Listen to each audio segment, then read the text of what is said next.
नमस्कार दोस्तों, स्वागत है आपका हमारे YouTube चैनल सतपाल की कहानियों पर। आज की हमारी कहानी है महात्मा बुद्ध और जहरीले सर्प की।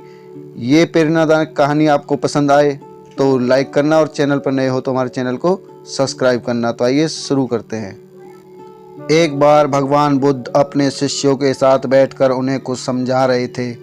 इतने में ही वहाँ अजातशत्रु पहुँचते हैं और बुद्ध से कहते हैं कि हे बुद्ध, जब से मैं तुम्हारा अनुयायी बना हूँ तब से लोग मेरे सीधेपन का बहुत फ़ायदा उठाते हैं। आपका अनुयायी बनने से पहले लोग मुझसे बहुत डरते थे, क्योंकि तब मैं बहुत क्रूर था और किसी को भी मृत्युदंड देने में क्षण भर का भी समय नहीं लगाता था।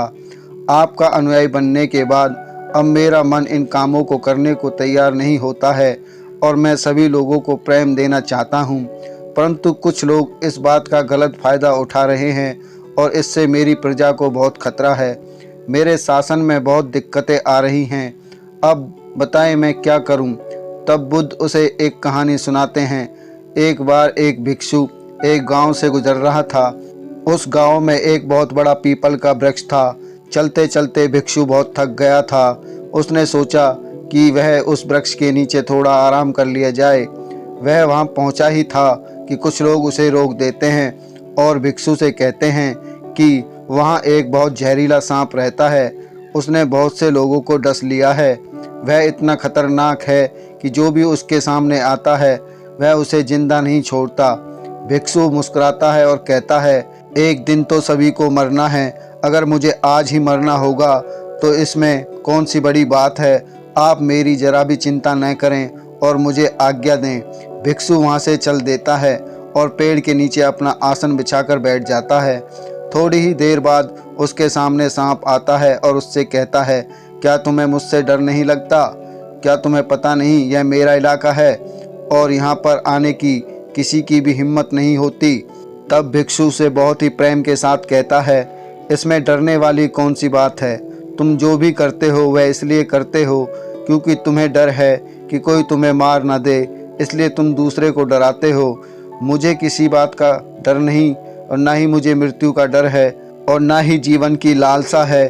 कोई मुझे नुकसान पहुंचा ही नहीं सकता, तो फिर मैं क्यों डरूं? सांप को यह सुनकर बहुत गहरा आघात पहुंचता है। उसने आज तक ऐसे व्यक्ति देखे हैं जो उससे डरकर भागते थे। उसने आज तक ऐसा कोई भी व्यक्ति नहीं देखा था जो उससे नहीं डरे।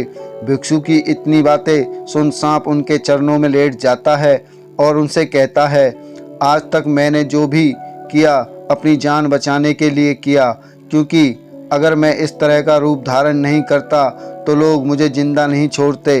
तब भिक्षु उससे कहता है, तुम एकदम सही कह रहे हो, लेकिन अगर तुम इस मोह से मुक्त होना चाहते हो तो एकदम शांत हो जाओ, प्रेम से भर जाओ और यह जानो कि एक दिन जीवन समाप्त हो ही जाएगा।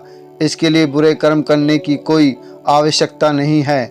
इतना कहकर वह भिक्षु वहाँ से चला जाता है और सांप उस भिक्षु की सारी बातें अपने दिमाग में बैठा लेता है और वह यह तय करता है कि आज से वह कोई भी गलत काम नहीं करेगा। सांप सभी बुरे कर्मों को छोड़ देता है, लेकिन इसका उस पर उल्टा असर पड़ता है। जो लोग उससे पहले देखकर भागते थे अब उसके सीधेपन का गलत उपयोग करने लगे। अब सब लोग उसे छेड़ते, उसे चोट पहुंचाते। अब सांप बहुत दुखी रहने लगा और बहुत ज़्यादा चोट से ग्रस्त रहने लगा। अब उसके शरीर पर बहुत से चोट के निशान बन गए, क्योंकि अब वह लोगों को नुकसान नहीं पहुंचाता था और सभी लोगों के साथ प्रेम से रहने की कोशिश करता था। लेकिन लोगों में उसके प्रति जो भय था वह ही उसे सुरक्षित रखता था। कुछ दिनों बाद वह भिक्षु फिर से उसी पेड़ के नीचे आता है और वहां अपना आसन बिछाकर बैठ जाता है और उस सांप को देखकर बड़ा आश्चर्यचकित होता है कि पहले सर्प की क्या हालत थी, लेकिन अब सर्प की क्या हालत हो गई है। और वह उस सर्प के लिए बहुत चिंतित भी होता है। भिक्षु को देखकर सांप कहता है, हे भिक्षु, जब से आपने मुझसे कहा कि मैं शांत हो जाऊं और प्रेम को अपनाऊं, तब से लोगों ने मुझसे बहुत गलत व्यवहार करना शुरू कर दिया, जिससे मुझे जीवन जीने में बहुत कठिनाई हो रही है। अब आप ही बताएं मुझे क्या करना चाहिए। तब भिक्षु कहता है, हे मित्र, मैंने तुमसे यह नहीं कहा था कि तुम अपने स्वभाव को ही बदल लो। तुम सर्प हो और क्रूरता ही तुम्हारा स्वभाव है। अगर तुम क्रूरता नहीं रखोगे तो लोग तुम्हें ख़त्म कर देंगे। लेकिन इसका मतलब यह नहीं है कि तुम्हारे भीतर जो उद्देश्य है उसे गलत रखो। तुम्हें भीतर से अपने आप को सही रखना है और बाहर से खुद को वह दिखाना है जो ज़रूरी है, क्योंकि सर्प एक जहरीला जीव है और लोगों में उसके लिए भय होना आवश्यक है। अगर लोगों के अंदर तुम्हारे लिए भय नहीं होगा तो लोग तुम्हें हानि ही पहुंचाएंगे।